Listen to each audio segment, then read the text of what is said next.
Welcome to the HyperWorks 2023 Tips and Tricks video series.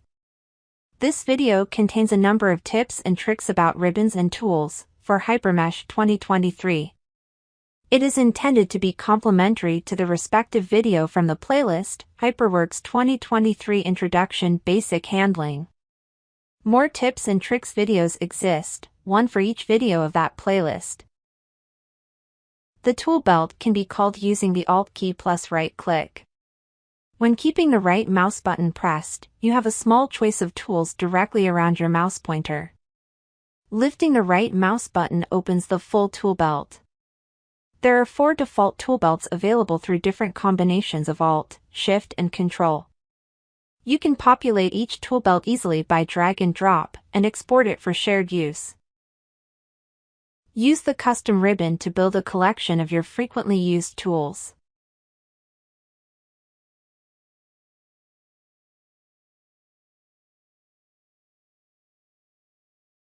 Right-click and select Floating to be able to arrange it as a browser tab or have it floating on top level permanently.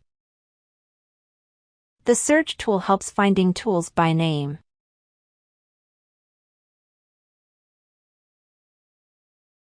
You can also create solver keywords from it.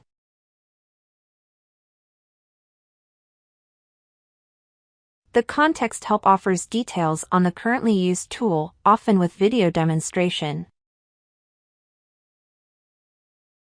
Holding the Shift key pressed during mouse clicks often changes a tool's functionality to its opposite.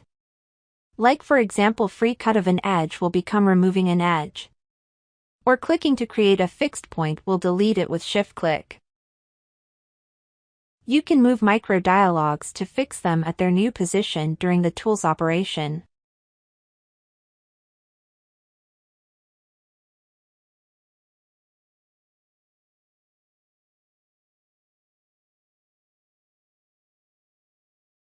Use Edit Undo or Redo, or Ctrl plus C and Ctrl plus Y to undo or redo tool actions. We hope you found some useful tips and tricks in this video. Think of the additional videos available on YouTube, and also visit us on community.altair.com. Thanks for watching.